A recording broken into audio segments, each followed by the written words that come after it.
보도록 하겠습니다. 혹시 이 그림이 여러분 눈에는 무엇으로 보이시는지요? 이 그림은 초점을 어디에 두느냐에 따라서 다른 그림처럼 볼 수 있는 그림입니다.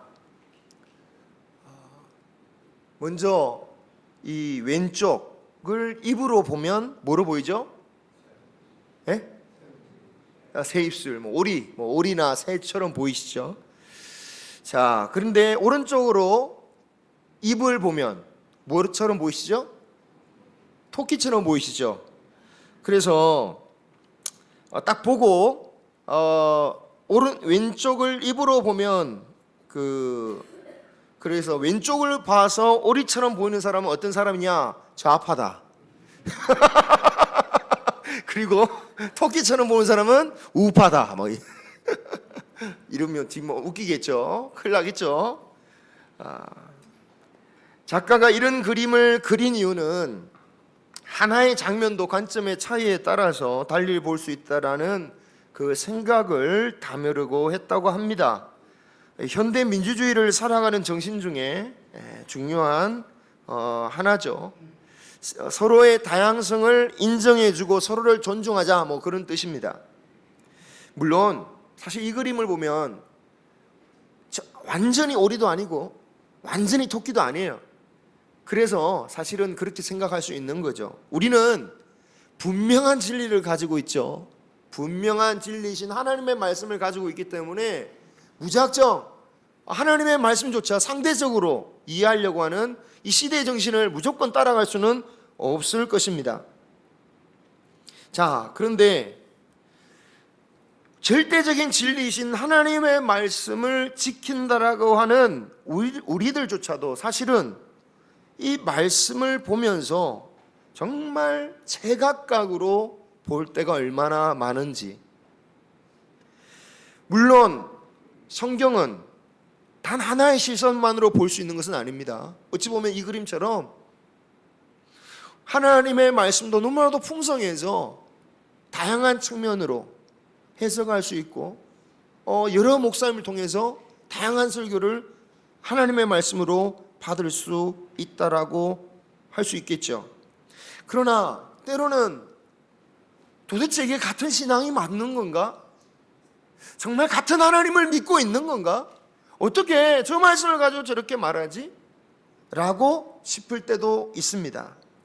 그냥 속편하게 그냥 우리 목사님이 말하는 거 진리로 생각하고 아니면 내가 생각하는 거 진리로 생각하면 편하지, 그렇게 믿으면 될 것 같지만 만약 그런 태도라면 때로는 큰 실수도 할 수 있다라는 거예요. 예수님 당시 유대인들이 그랬죠. 그들 스스로가 하나님의 율법의 말씀을 가장 잘 안다고 생각했습니다. 철저히 그들은 진리를 지킨다라고 자부했습니다. 하지만 정작 율법의 본질을 깨닫지 못하니까 율법의 본질을 말씀하시는 예수님을 뭐라고 합니까? 이단이라고 하잖아요. 그 말씀을 거절하잖아요. 사람을 살리는 것이 안식일의 본질인데 그들의 관점으로는 어떻게 안식일날 일을 하냐면서 오히려 안식일을 피한다고 그들은 말했다라는 거예요. 그런데 이렇게 안식일 같은 주제를 가지고 따지는 것은 양반이고 오늘날은 이런 주제하고는 비교할 수도 없는 정말 처참한 이유, 세속적인 이유로 자신들의 주장을 따르지 않으면 이단이다라고 그러고 적그리스도라고 하는 사람들이 있어요. 자신들과 함께하지 않으니까, 자기 목사님을 따르지 않으니까 이단이라고 주장한단 말이에요. 교회는 사실 오래전부터 이런 문제들과 싸워왔습니다. 이런 싸움 때문에 생겨난 게 교리학이에요. 교리. 그런데 요즘 법을 다루는 자들이 저 같은 법을 두고도 자기 마음대로 해석하는 것처럼 이 교리들도 참 사람들이 자기 마음대로 해석해버리는 경향이 있다라는 거죠. 하지만 오늘 말씀에서 예수님은 우리가 하나님의 말씀을 어떤 식으로 본다 할지라도, 어떻게 적용할지라도 반드시 이 본질 위에 있어야 된다라는 아주 중심적인 말씀을 하고 계십니다. 그러니까 아무리 다양한 해석을 하고 적용한다 할지라도 결국은 이 본질적인 이 계명 위에 있어야 된다라는 것입니다. 이 말씀은 한 율법사가 예수님을 시험하려고 구약의 율법 중에서 어느 계명이 제일 크냐라고 물을 때에 하신 말씀입니다. 어느 계명이 가장 크냐? 이 질문은 하나님이 주신 그 계명 중에 순서를 정해가지고 이 계명은 안 지켜도 되고 이 계명만큼은 꼭 지켜야 된다, 뭐 이런 차원의 말씀이, 그런 질문이 아닐 겁니다. 하나님의 말씀 중에 안 지켜도 될 말씀이 어디 있겠습니까? 그죠? 아무리 작아도 그게 중요한 진리가 있고, 그래서 어떤 말씀이든지 우리는 소홀히 다룰 수는 없습니다. 지금 이 질문의 의미는 모든 하나님의 말씀을 관통할 수 있는, 또는 그 하나님의 말씀, 모든 말씀의 배경이 될 만한 그런 핵심적인 계명이 뭐냐, 그런 뜻이라고 보여져요. 그래서 주님은 40절에 주님이 대답하신 말씀이 온 율법과 선지자의 강령에 해당되는 대답이다 라고 말씀하신 거죠. 이 말인즉슨 성경을 아무리 다양한 시각에서 해석한다 할지라도 이 두 계명의 본질에서 벗어나서는 결코 안 된다. 그것을 벗어난다면 아무리 내가 하나님의 말씀이 여기 있지 않느냐라고 말한다 할지라도 그것은 잘못된 해석이다라고. 그리고 이것은 구약에만 해당되는 게 아니라 신약에 이르러서 오히려 더욱더 중요한 메시지다라는 것을 보여주고 있습니다. 그 핵심적인 계명이 두 개입니다. 그 첫 번째가 37절이죠. 우리 다 같이 한번 읽어보겠습니다. 37절 시작. 예수께서 이르시되 내 마음을 다하고 목숨을 다하고 뜻을 다하여 주 너의 하나님을 사랑하라. 아멘. 그렇습니다. 우리 신앙의 첫 번째 본질이 무엇입니까? 하나님을 사랑하는 것입니다. 우리가 신앙의 어떤 말씀, 어떤 규칙, 어떤 절기를 지키든지 그 안의 핵심은 하나님을 사랑하는 것입니다. 우리가 지금 이렇게 예배 드리는 것도, 헌금 드리는 것도, 섬기는 것도, 심지어 주 앞에 나와서 대표로 기도하는 것도 다 하나님을 사랑하는 거예요. 반대로 하나님에 대한 사랑 없이 예배 드리고 헌금 드리고 섬긴다면 그게 하나님에게 큰 의미가 없다라는 거죠. 사람들이 보통 종교라고 하면 어떤 식으로 생각합니까? 뭔가 좋은 것을 얻기 위해서, 아니면 최소한 뭔가 안 좋은 일이 생기지 않도록, 그죠? 그래서 신을 모십니다. 일종의 비즈니스적인 관계죠. 비즈니스 관계에서 중요한 건 뭡니까? 어떤 인격적인 교제가 중요한 게 아닙니다.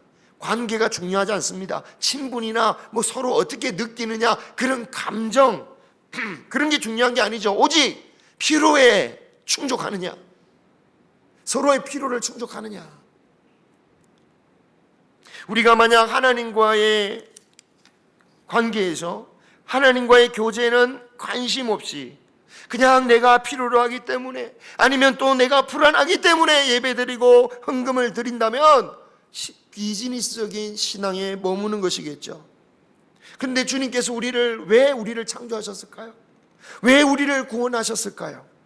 비즈니스적인 목적 때문에? 우리를 통하여 뭔가를 얻기 위해서? 여러분, 태초에 죄를 짓기 전에 하나님께서 창조하신 아담의 모습을 한번 생각해 보십시오. 아담을 어떤 존재로 만드셨습니까? 아담이 에덴 동산에서 이게 필요한데 필요할 때마다 하나님을 찾아야만 하는 그런 존재로 아담을 만드셨냐라는 것이죠. 그렇지 않습니다. 뭔가 하나님께 필요한 것을 구하는 존재가 아니었어요. 왜 그런 존재가 아닙니까? 필요한 것은 이미 다 주셨거든요. 에덴 동산에서 아이고 내가 일해야 되네, 직업을 구해야 되네, 아이고 내가 보호를 받아야 되네, 뭔가 걱정이 되네, 이런 게 없었어요. 하나님께서 다 주셨어요. 뭔가 필요한 상태가 아니었어요. 다 주셨습니다. 심지어 아담이 스스로는 깨닫지 못할 때가 있습니다. 자신이 외로운지 고독한지 보기 안 좋은지도 몰라요. 그냥 혼자 살고 있어요. 그런데 하나님이 다 보시니까 혼자 있는 게 안 좋네. 그래서 하나님이 아담이 구하기도 전에 그냥 자고 있을 때 아담에게 소중한 그 여자를 창조해 주시기까지 했다라는 거예요. 그러니까 하나님은 우리를 창조하실 때에 결코 뭔가를 하나님께 부탁해야만 생존할 수 있는 그런 존재로 우리를 만드신 게 아니라는 거예요. 하나님이 원하시는 그 인간은 어떤 인간입니까? 하나님이 창조하신 그 안에서 하나님 뜻대로 살아가며 그 살아가는 모습 그대로 하나님과 함께하고 하나님과 교제하는 관계, 그렇게 교제하는 것 자체가 하나님이 기쁨이 되는 그런 관계로 만드셨다라는 거예요. 있는 것만으로도 하나님의 기쁨이 되는 존재. 여러분, 우리에게도 그런 존재들이 대부분이 있으시죠? 누구입니까? 자녀들이죠. 특히 어릴 때 그것을 느끼게 되는데, 어떤 부모라도 자녀가 필요한 게 생겨서 자신을 찾을 수밖에 없는 존재로 자녀를 키우지는 않을 겁니다. 그죠? 어떻게든 먼저 자녀의 필요를 위해서 채워주잖아요. 아기가 도대체 자신은 무엇 때문에 우는지도 몰라요. 그냥 울어요. 하지만 부모는 그 필요를 다 알아차리고 챙겨주잖아요. 물론 필요 없다라고 생각하면 주저하거나 용납하지 않지만, 기본적으로 부모는 자녀에게 반드시 필요한 것이라면 구하기도 전에 알아서 채워주려고 합니다. 왜? 그 아기는 존재하는 것 자체, 성장하는 것 자체로 부모는 기쁨을 누리고, 그리고 그것이 부모의 사랑이죠.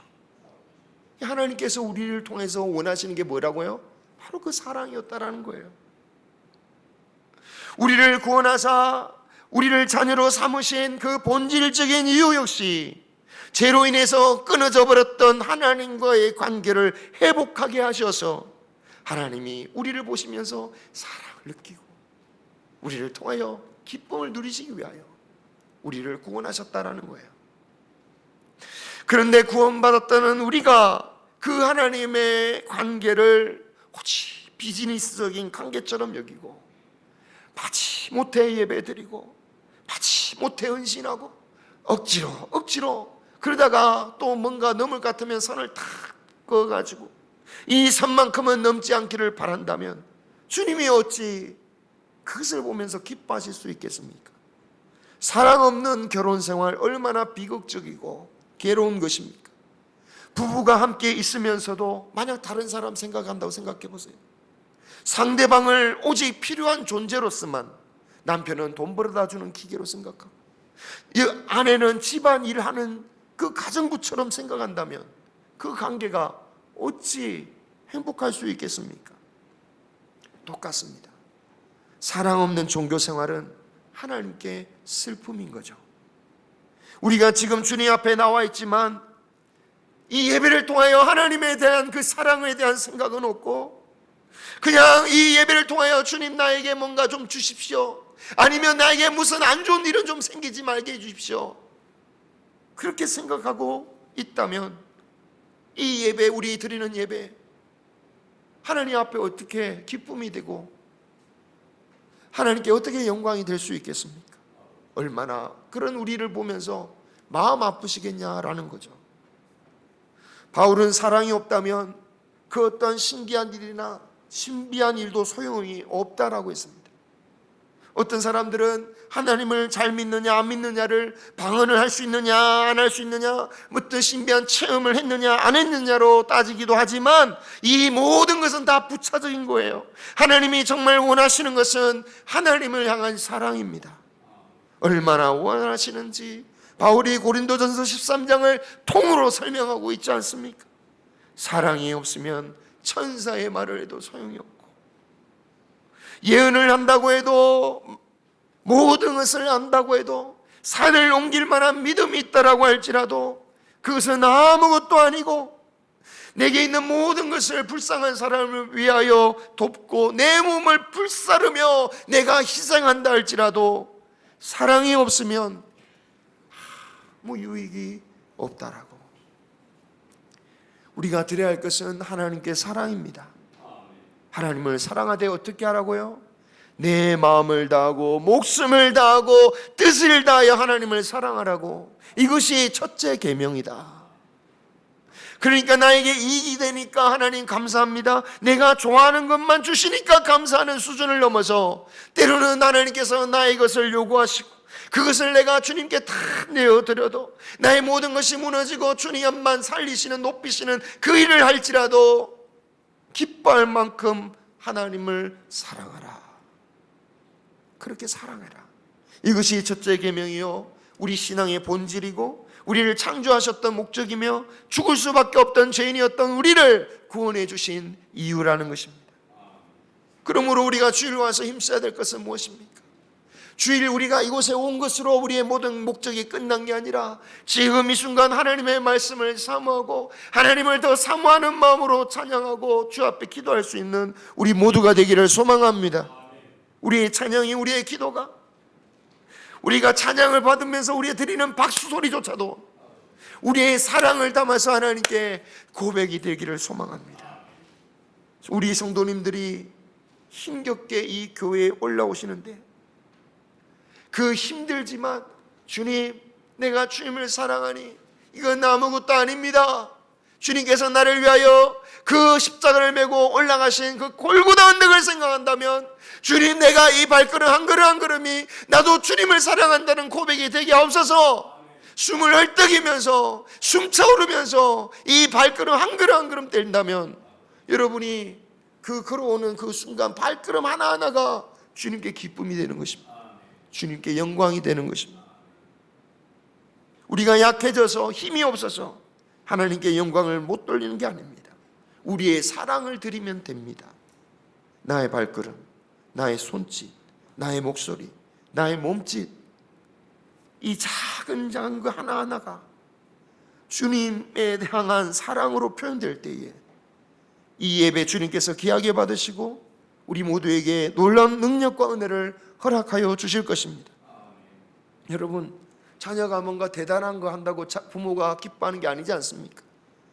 자녀가, 그 어린 자녀가 사랑한다고 엄마가 아프면 내가 설거지 할게요, 접시 깨먹고 또 설거지 다시 해야 되는 그런 수고를 할지라도 부모를 위해서 청소하는 그 뒷모습만 봐도 부모가 얼마나 기쁨이 되고 살아가는 이유를 발견하게 됩니까? 그럼 어떻게 하면 이런 사랑의 마음을 가질 수 있는 겁니까? 이 비결은 주님이 주신 사랑을 먼저 알고 깊이 받아들일 때 가능한 거죠. 같이 한번 읽어보겠습니다. 요한일서 4장 19절 시작. 우리를 사랑하셨음이라. 아멘. 그렇습니다. 주님이 먼저 우리를 사랑하셨어요. 사랑받을 자격 없는 나를 먼저 사랑하셔서 우리 모자라고 배신해도 절대로 포기하지 않으시고 그런 나는 이런 부족한 나를 위해 멸시받기를 각오하시고 십자가의 고난과 죽음을 당하신 그 주님의 뜨거운 사랑을 깨닫는 저와 여러분이 되시기를 축원합니다. 여러분, 내가 용서받은 죄를 깨달으면 깨달을수록 그러한 주님의 사랑과 은혜를 알 수 있는 겁니다. 로마서 5장 20절입니다. 같이 읽겠습니다. 그러나 죄가 더한 곳에 은혜가 더욱 넘쳤나니. 아멘. 용서받은 죄가 많으면 많을수록, 크면 클수록 더 큰 은혜를 받는다는 말씀이죠. 근데 그렇다고 더 많은 은혜를 받기 위해서 죄를 많이 지어야 한다라고 고변할 필요는 없습니다. 제가 어릴 때 강사님이 오셔서 특히 어떤 왕년에 한가닥 하셨던 분들이 간증하거나 그러면 꼭 그런 생각했어요. 나도 신앙이 더 좋으려면 좀 더 크게 좀 잘못을 저질렀어야 되는데, 아니 나는 모태신앙이라서 어릴 때부터 교회도 잘 다니고 그냥 이렇게 살아가지고 크게 회개할 것도 없어가지고 신앙도 별거 아닌 것 같아요. 그죠?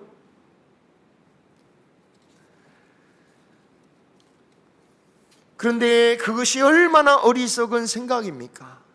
큰 죄를 저지르지 않아서 받은 은혜가 덜한 게 아니라 내가 깨닫지 못해서, 내가 교만해서 은혜가 덜한 것입니다. 주님께 더 가까이 가면 갈수록 내 자신이 얼마나 은혜를 받을 자격이 없는 자라는 것, 주님 아니면 나는 사랑할 수 없는 자라는 것을 깨달을 수밖에 없습니다.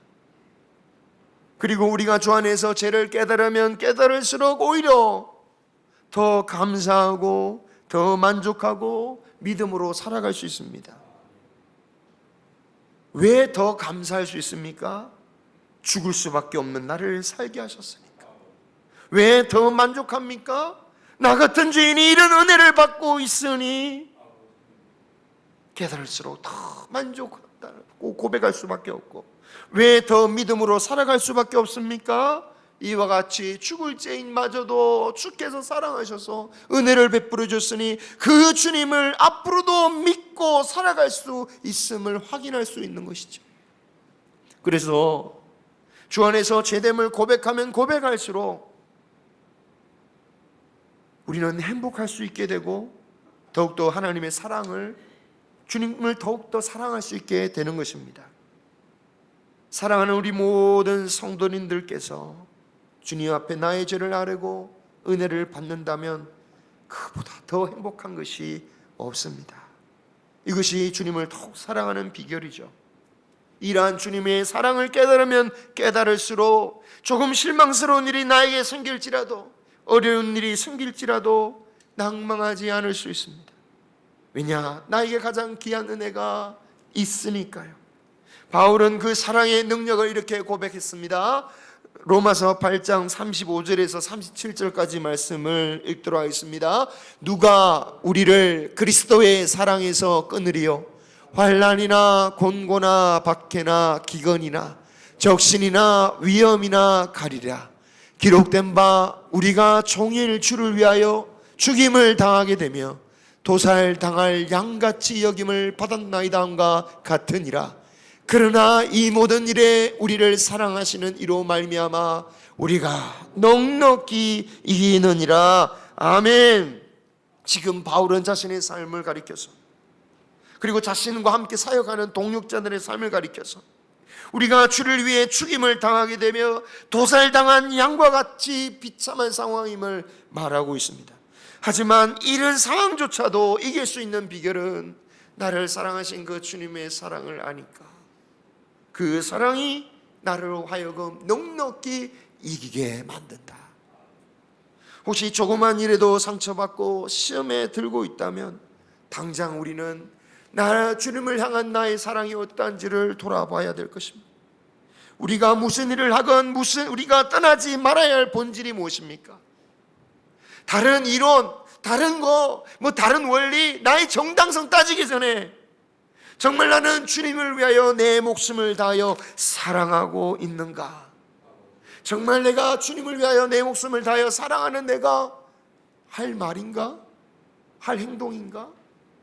선택인가? 그것을 우리는 판단하기를 소망합니다. 첫째 계명을 이렇게 말했으면 둘째 계명은 또 얼마나 길게 할까 염려하지 마시고, 제가 시간은 지키잖아요.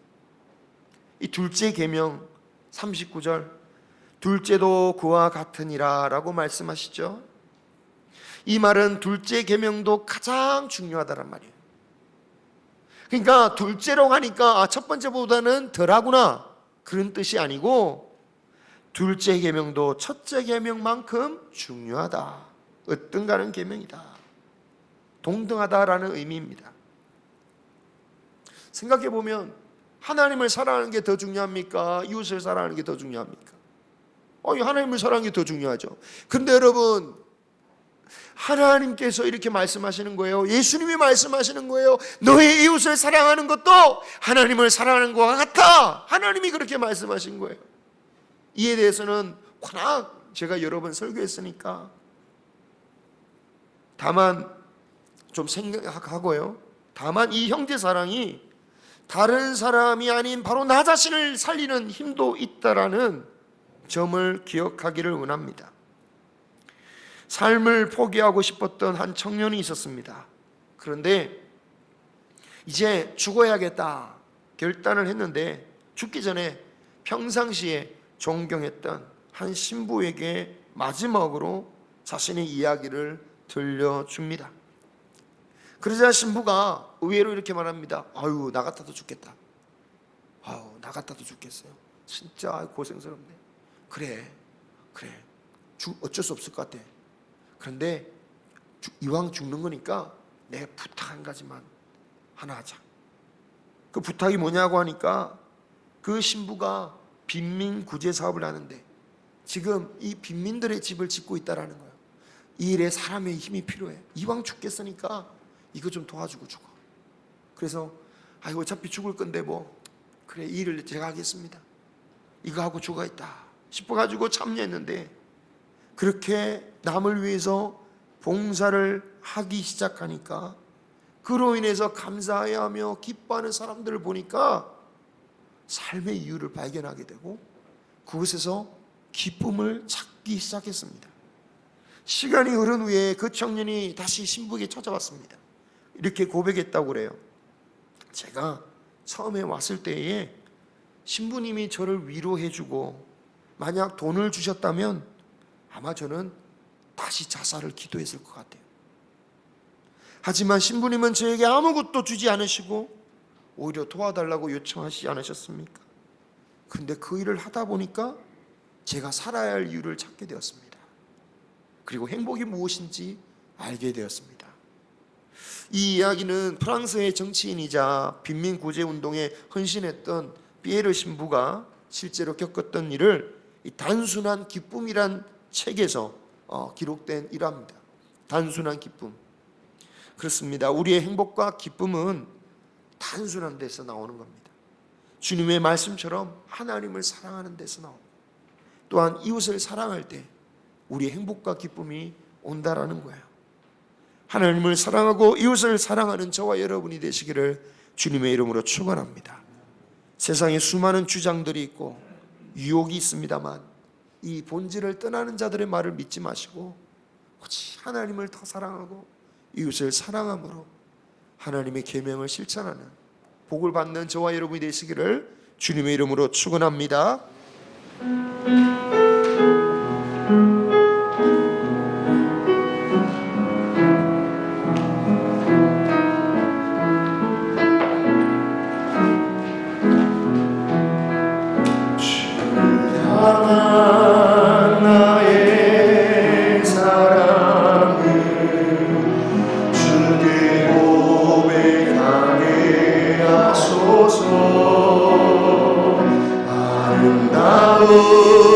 주의 그늘 아래 살며 주를 보게 하소서. 주님의 말씀 선포될 때 땅과 하늘 진동하리니 나의 사랑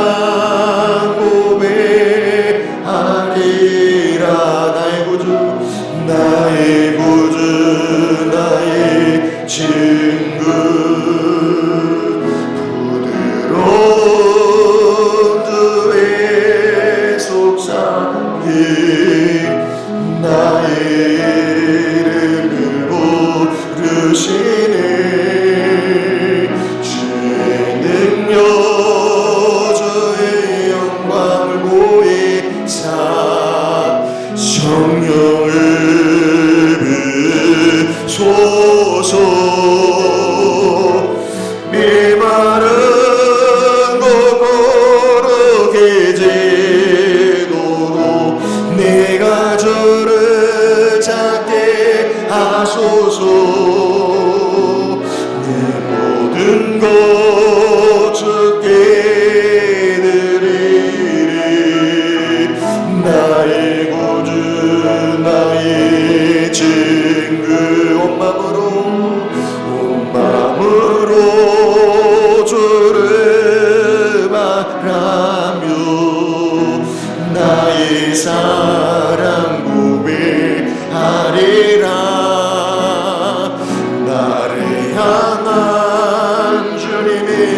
크신 사랑 간절히 알기 원해.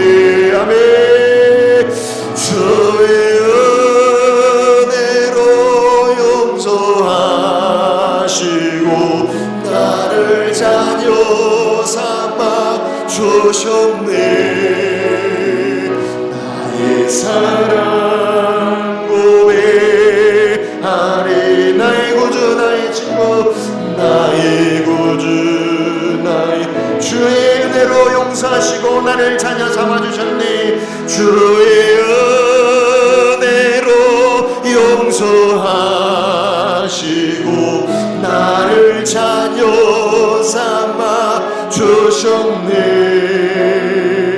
나의 사랑